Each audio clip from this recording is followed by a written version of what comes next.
117. And it's Wednesday. You know what that means? What?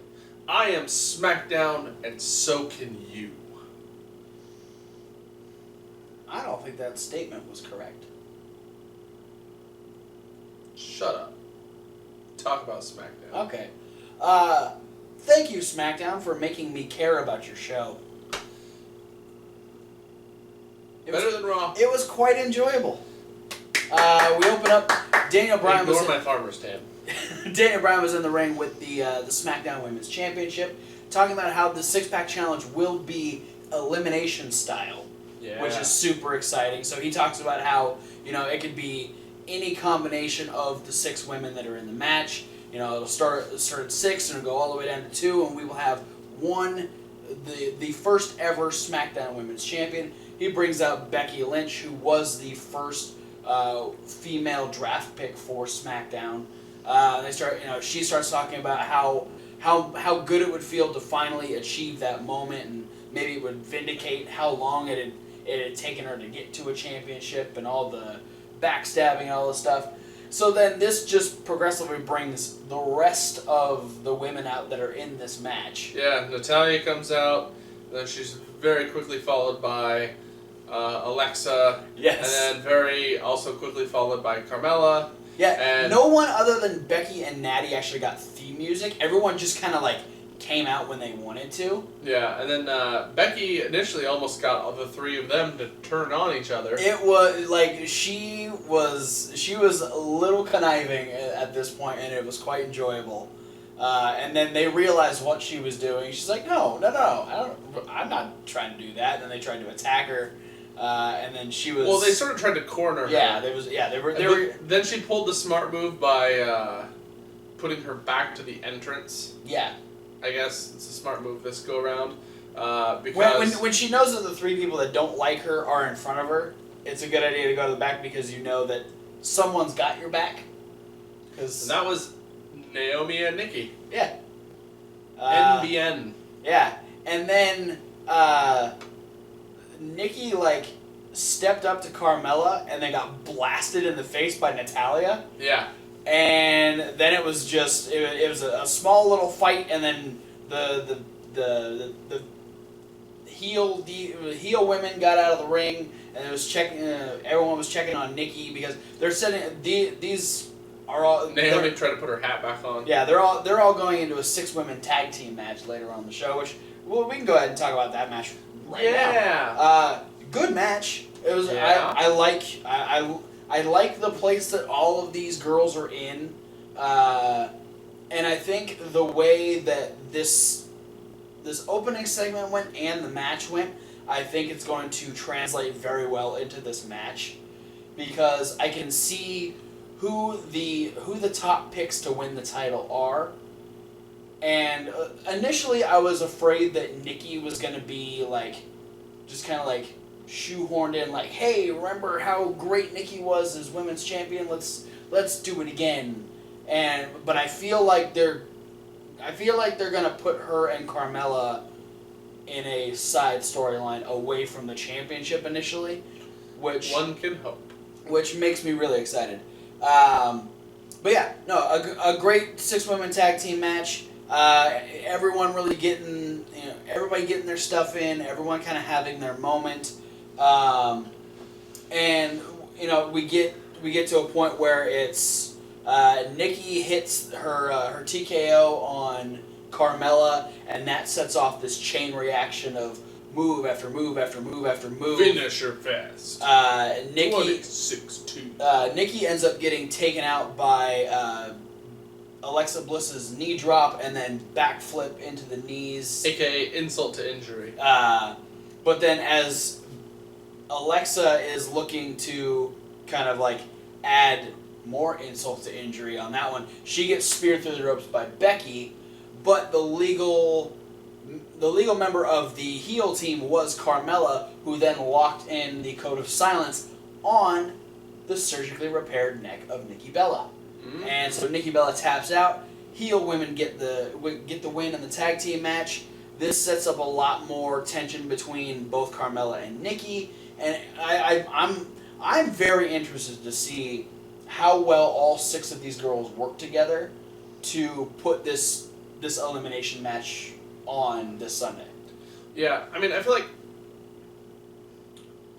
they did a decent job of, I mean, with the exception of the fact that they had Carmella get the win in this match, which gives her slightly more momentum going into the pay-per-view. Yeah.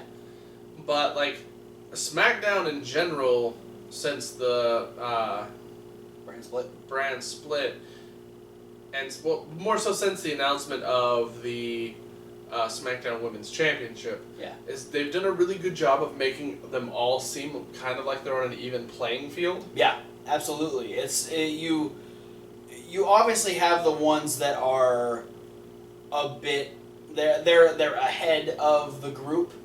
That being Becky and Natty. Obviously, they've got a bit more time in the spotlight, but now that Nikki's back, she has the former championship shtick that she can go with. Alexa and Carmella have done a good job of establishing their place, and now Naomi is kind of reinvented. She's back to being babyface, so she was always a favorite. Focus on a roll. I see what you did there. She's not a funkadactyl anymore. She's feeling the glow, bro. I did not mean for that to rhyme, but it did anyway.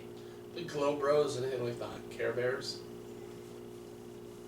Yeah. If the Care Bears there, but I got the Glow Bro hoe. If the Care Bear, no, I was gonna make a joke and it was just gonna be clusterfucked, and we're just gonna move on. What else happened on SmackDown? You know who doesn't give a shit about the Women's Championship? Miz. That's right. Miz is upset that all this attention's being put on the tag team titles and all this attention on the Women's Championship, but he has to face someone who lost at SummerSlam in Dolph Ziggler. That's who he has to defend his Intercontinental Championship against, instead of someone who's deserving of the title. And so Daniel Bryan just puts it right out there. He's like, well, Dolph Ziggler gave you the chance to fight him last week, and you walked away. So what does that say about you? And on top of that, if you don't want this match, you can just hand the championship over right now, and you won't have to worry about it. You won't have to have this match. And that just, that shut Miz up completely. And then his music hit, and he goes, put his sunglasses back on, and him and Maurice stormed to the ring because he'd be having a rematch against his SummerSlam opponent, Apollo Crews. And I liked CREWS. Exactly. I liked this match better than their SummerSlam match. I feel like this just seemed like they went out to I don't know what it was. Maybe it was just to get a little bit momentum on the Miz heading into this championship match. But I feel Dolph was a commentator for that. And I think that even added to it. He obviously became very integral in the way the match ended, but it seemed like this match made more sense. It seemed like they were more into this match specifically than their championship match at SummerSlam. Because both of them had great moments. Miz still doing his backing away and playing the way that he plays. Apollo Crews gets a little bit more and more comfortable on the main roster, I think, every week. He seems like he's integrating himself a little bit better because his time on NXT wasn't very long, and so I think I just wish they would fucking do something with him. Yeah, it's been an extremely slow start with Apollo Crews, and we thought he was finally getting something going into that title match at SummerSlam, and then he lost, and now he's just back to doing other stuff. But the Miz would actually be on the outside. He would hear Ziggler talking crap. He'd actually slap Ziggler in the face. And as they're kind of doing a stare down, Apollo Crews goes for a baseball slide drop kick, which they both back out of the way. So Crews ends up between Miz and Ziggler. Miz takes the advantage, shoves Crews into Ziggler, knocking Ziggler down, then grabs Crews, shoulders him into the post on the outside, tosses him back in the ring, hits the skull-crushing finale, and pins Apollo Crews. Then we have an upset Dolph Ziggler. Beat a motherfucker with another motherfucker. He did indeed. And then that other motherfucker that he beat with the motherfucker got back in the ring, called him a motherfucker, and had his championship. And so Miz decided to send Maurice in to grab the title from the motherfucker who was telling him to get in there. And Maurice did it, and it was a good view. Yeah, Maurice just I don't want to say, like, she hot, but... Damn. Yeah. Yeah, like so... Like jalapeno popper status. So Maurice gets in. Ziggler's just fed up at this point. He's just yelling at The Miz. And calling him a coward. She grabs the title.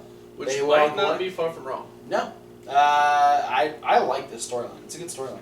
It's alright. I'm gonna save that one for the end because we had a progression of AJ through the night, so I'm gonna let that lead up to our. Yeah, can we just title it the chronology of how dickish AJ Styles can be? Yeah.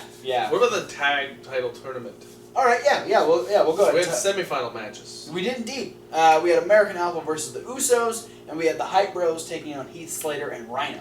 Now, American Alpha versus the Usos started in a fashion very much in a way we did not expect. Yeah, it's good that they kind of had this tension going into this match from what happened at the pre-show of SummerSlam when the Usos stole the win from American Alpha. Yeah. So that tension was kind of already there, but now we've seen this turn in the Usos as the match is getting ready to get started. Everyone shakes hands. It's all cool. Both teams are going back to their corners. Then the Usos turn right around and attack American Alpha right off the bat. Pearl Harbor job. They huck Jason Jordan across the ring. They throw Chad Gable out of the ring. For a Samoan drop. It was an assisted backdrop is what it was. It was an American Samoan drop.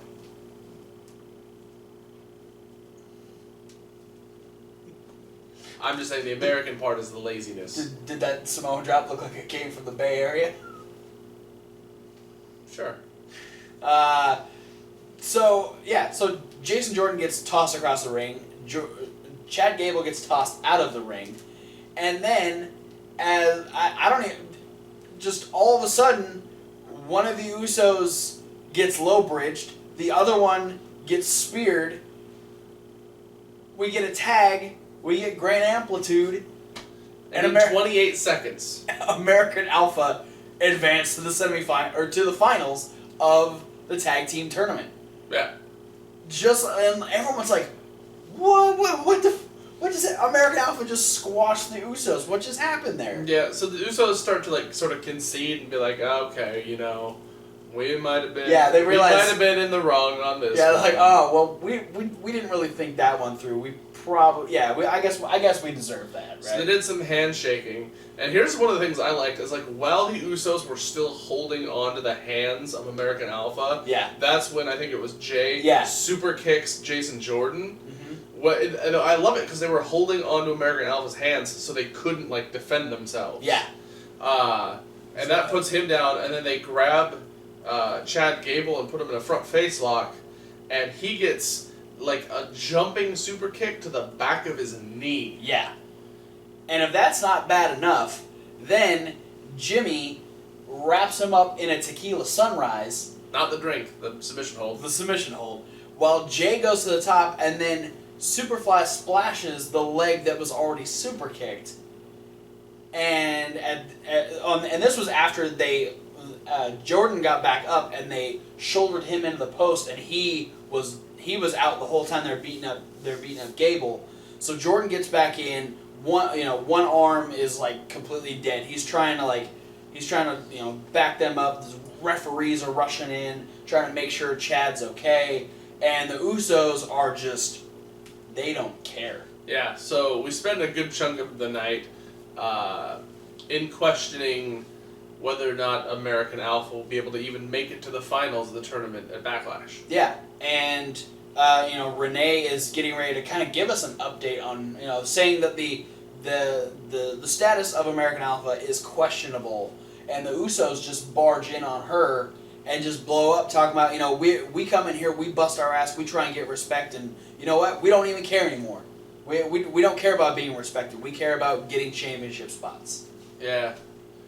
They're like two big package delivery companies smashed together. Yeah. They fed up. And apparently, Nothing. you know, Okay. no, I was trying to get to the next point. I didn't hear what you I said. said they're like two big package delivering companies smashed together. They fed up.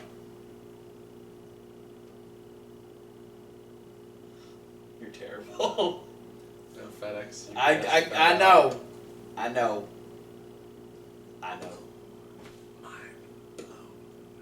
Anyway, we found out on Talking Smack because we were waiting for what the decision was going to be as far as the tag team title match is concerned.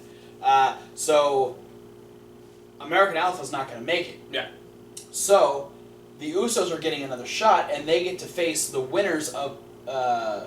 They would face the losers. The losers of Heath Slater and Rhino versus the Hype Bros. So they re-qualify for the finals. Yeah. So we go to Heath Slater and Rhino versus the Hype Bros, and this was a fun match. It was Heath Slater getting offense. Yeah. Is fun to watch. Well, he did it because he was doing it for the sake of his 7 children. That were at ringside. All behind the commentator's table. Oh my god. And his wife. Yeah, 2 of them in suits, 2 little girls in like dresses, 1 little girl was just kind of like hanging out, and then 1 boy in like overalls. Country bumpkin. The fact that they are going as in depth with this storyline as they are is fan-fucking-tastic. You know, there's gonna be like 12 kids at Backlash. I hope there's new kids every single 12 week. kids and 2 wives. It's so good. I love it. And the seat next to one of the wives is gonna be the Easy Cheese can. So eventually Heath Slater's momentum runs out. He ends up getting he ducks a clothesline from Ryder, but then gets like taken out of the knee by Raleigh. So the Hype Bros start getting a little bit of momentum on their side. Slater runs most of the match. Yeah. And He's the younger of the 2. So. Yeah. Rhino needs to. Rhino makes some work. Yeah. Rhino takes most of the Get time your off. shit in, kid. So Slater ends up. Raleigh ends up getting tossed out. So he gets low bridged to the outside and then gets Clotheslined by Rhino. Yeah, blasted in the face. He gets taken out. Then Slater gets rolled up by Zack Ryder, kicks out, but then gets immediately set up for the Broski boot. And as Ryder goes for the Broski boot, Rhino pulls him out of the way, goes up, makes sure the referee sees him, grab the tag rope, and tag himself in, gets in, hits the gore on Zack Ryder. And so we have Heath Slater and Rhino moving on to the finals. The Usos will now face the Hype Bros to re-qualify for the finals. And that'll be our tag team title match at Backlash. We have both those matches at Backlash now. I never thought I'd ever say the words that I hope the Hype Bros win. Because we Heath already Slater and know Rhino- Heath Slater and Rhino can beat them. That's true. I hope the Usos win, because I can guarantee you that Chad Gable might not be able to show up, but Jason Jordan will. He's going to cause some sort of distraction to allow Heath Slater and Rhino to win. I don't think he flies like that. Well, we didn't think the Usos flied like super kicking Chad Gable in the back of the leg either. No. I think Jordan is due a little bit of. I think American Alpha are revenge. too upstanding Well, of baby faces to cause interferencing ruckuses. ruckuses. Ruckuses. It's Ruckuses. plural of a ruckus. I like it. It's a good word. All right, so let's talk about a couple things here before we get into Ruckusai. Ruckusai. I like ruckuses better. Rock'em sock'em ruckuses. Kurt Hawkins is debuting next week. Returning. He's re-debuting. No, Kurt Hawkins is debuting SmackDown. Yeah, SmackDown is debuting on Kurt Hawkins next week. Yeah. On the Kurt Hawkins channel. I'm excited for that. I'm hoping this means good things for Kurt Hawkins because ghosts have Kurt Hawkins sightings. What was the one? There was one that I really liked on this one. Was it the? I don't remember now.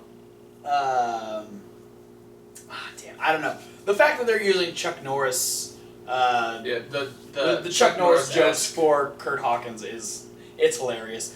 Most people fucking hate it. I think it's clever. No one else has ever used the Chuck Norris jokes to their advantage, so why not? And it's good because like the Chuck Norris facts have sort of been like gone by the wayside for like a few years now. Yeah, it's not the popular shtick anymore. Yeah, they're still funny every now and again, but now they're being repurposed for Kurt Hawkins. So Prince of Queens. Why the hell not? Man who I hope murders Mojo Rawley. I mean, injures him. And then they reform the Major Brothers. As Brett and Brian Majors. Yeah. We had Fandango all by himself. Because Tyler Breeze was in Dubai. Well, he wasn't all by himself. He had, was her name Patty? Peggy. Did she have a name? It was Patty or Peggy? I don't remember. Tyler Breeze, blank Y. Tyler Breeze is in Dubai looking for fine silks for their upcoming fashion line. Yeah. So he's doing business. And so Fandango was looking for someone... He's consulting with Mugatu. He was looking for someone to tango with Fandango. And he had this woman in there with nature tattoos and a tattoo sleeve, Dean Ambrose t-shirt, and he wanted to know if she could fuel the fire in his belly, and so she starts doing this. And if her hips were as dangerous as her tattoos make her look. So she starts doing this dance, and he hates it, and he tells her to get out. And what was the line that she said? Like, oh, that her hips were the truth? Yeah, he's like, your hips are full of lies. And so, obviously, she wasn't the one he was looking for. And she's also not Shakira. No, she was not. Not in the slightest. So, Fandango's like, okay, well, there's got to be somebody here who can keep up with Fandango, who can.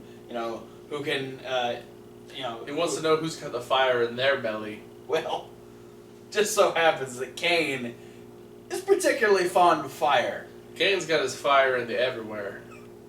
Ow. That's why he's so mad all the time. That's why all he does is come out and beat people up. He's in a bad mood. Yeah, no, I love that. I love belly. that Kane's shtick is let's just have a really weird segment where Kane comes out.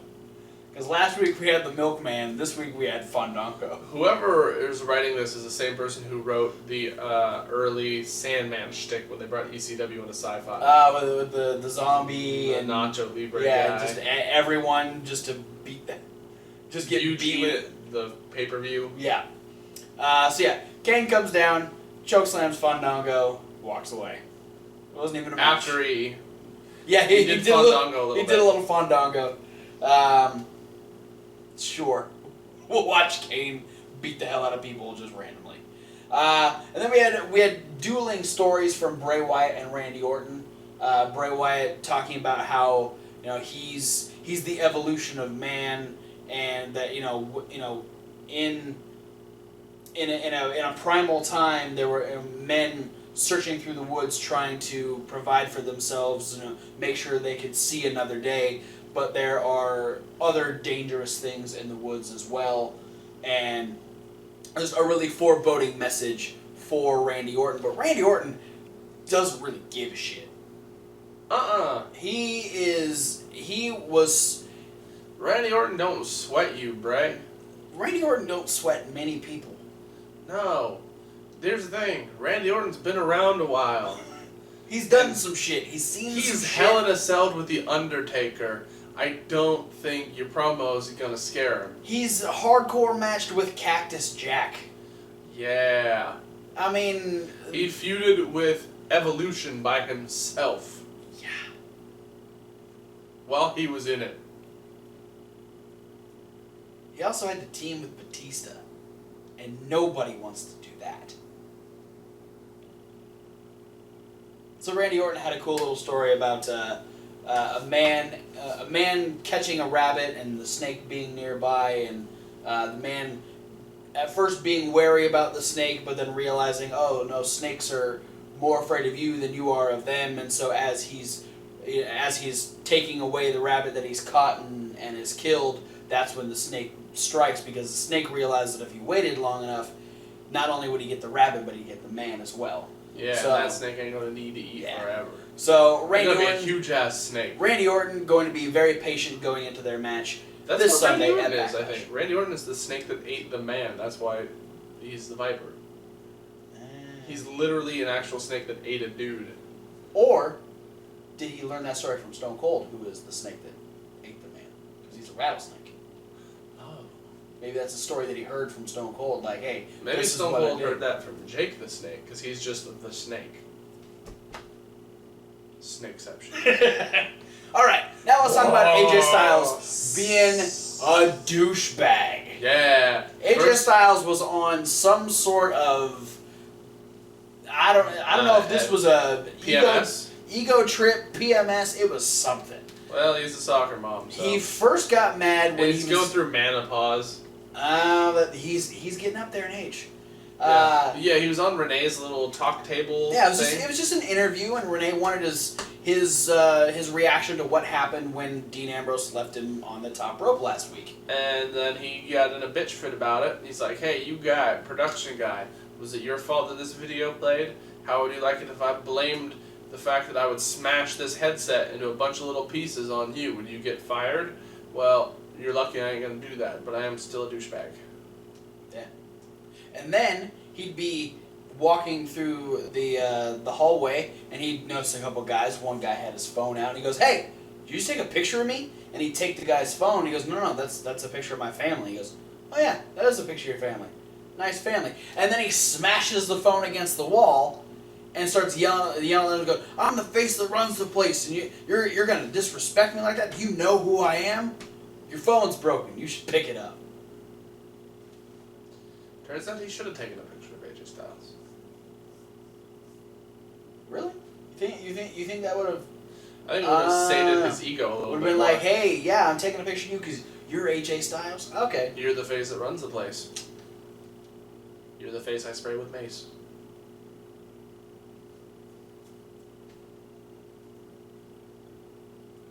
Speaking of faces, we had a face-off between. Ew. No, not the movie. Not that type, like a face-to-face confrontation between AJ Styles and Dean Ambrose. I like that Dean Ambrose is back to being Dean Ambrose. Not douche Ambrose? Not douche Ambrose as he was going against Dolph Ziggler. He's legit just back to his, like, sure, man, like, you can do whatever. Oh, we had like a juxtaposing Dean Ambrose segments too, though, because we had one of him in catering where he poured a bunch of sugar into a guy's coffee. Yeah, he tried to make a guy's coffee better. And then he had to like examine what the hairspray was in the makeup and hair area. Yeah, the hairspray freaked him out, so he needed to make sure it was okay. He's like, all right, yeah, go for it. So it was just. It was Dean Ambrose being not a douchebag. While AJ was a giant douchebag. Yeah, the biggest bag of douches. Industrial-sized bag of douche. Yes. And so we had Costco-sized bag of douche. There we go. So we had this face-off where Dean Ambrose starts off by giving AJ Styles a gift. Yeah, you were worried about the duffel bag. Well, see, the last time Dean Ambrose had a duffel bag, he had a fake Seth Rollins and he had tools, and this was heading into Hell in a Cell. And so I was like, okay, if he's got a bag, what is he going to do as far as AJ Styles is concerned? He gives him a bowling trophy. He gave him a bowling trophy. It wasn't a winning trophy, it was a participation trophy. Because that's... We already know that AJ Styles doesn't like those particular trophies either. No. He's very competitive. If he's not winning, then obviously He's losing. He's doing something wrong, and he doesn't want to be rewarded for that. But Dean Ambrose is like, that's the only trophy you're going to get from me. You know, you're not taking this WWE Championship away from me. And then AJ starts firing back going, no, you see, I beat John Cena. And I beat John Cena clean. And guess what, Dean? You're not John Cena. And Dean's like, yeah, I'm well aware of that. That's the thing is, you don't know what it's like being against me. And he brought back the fact that there was only one other time that they've been in the ring together. And at that point in time, Dean Ambrose won. So then it fires up AJ a little bit more. And the line he finally said was, we don't have any trophies for the face that comes in second place. And AJ had finally had it and straight up kicks Dean Ambrose in the ding ding. And so very uncouth AJ. Well, I mean, he had yelled at a tech guy and yelled at a dude and smashed his phone. I think the least douchey thing he did all night was kick Dean Ambrose in the nuts. Because Dean Ambrose kind of asked for it. The other people were just kind of victims. So he actually ended on We're all victims of AJ Styles' hair. That was another thing Dean Ambrose said. He's trying to give him a high-pitched voice by putting him on the rope so it would match his soccer mom hair. So yeah, we went off the air of SmackDown with Dean Ambrose doubled over, holding his crotch, as AJ just yelled at him. Like a soccer mom. Yeah. Every time their children are on the ground holding their crotches. Every time. So yeah, an interesting episode of SmackDown. Not a bad way to head into Backlash. Yeah, no, I liked, like, the only thing that didn't revolve around Backlash was the Kane and Fandango situation. Pretty much. Everything else was setting up stuff for the pay-per-view. Everything else made sense. Everything else was story-driven. And then Roman Reigns came out. Shut the fuck up. No, that's just an example of how much things wouldn't make sense if it was Raw. Yeah. Anyway, SmackDown was good. I'm excited for Backlash. You'll have some Backlash predictions coming up this weekend. But for now, thanks for watching. Don't forget to like and comment and subscribe. And hit all the links down in the description. Social media. Social medias. For those of you watching on the YouTubes, you can check out the podcast. For those of you listening to the podcast, all the links are down there too for you to check out the YouTubes because you get extra videos. Extra videos here on the YouTubes because we got the Cruiserweight Classic semifinals. Yeah. Happening. Or no, quarterfinals. Second half of the quarterfinals. Second half of the quarterfinals. This Wednesday, which is today that you're watching this. Yeah, it'll be. The review will go. It'll be available tomorrow. Tomorrow? Yeah. Okay. Awesome. That's happening, but that's a YouTube exclusive. Yes. So will be the Backlash prediction video. And the review that'll come out next week. Yeah, the review that'll be part of week 118. Yeah.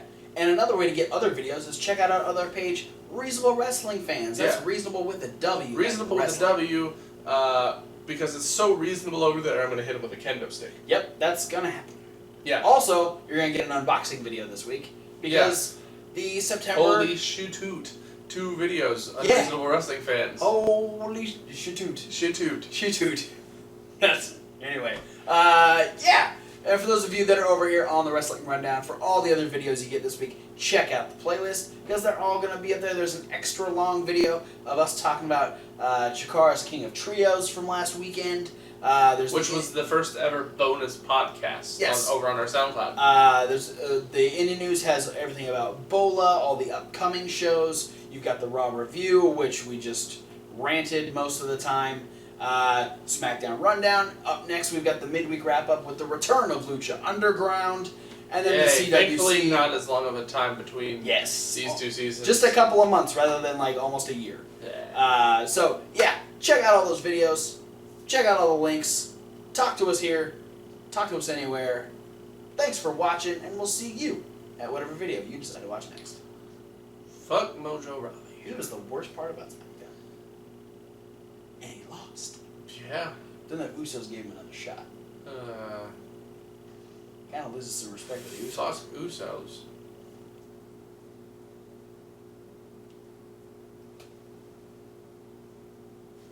Dicks.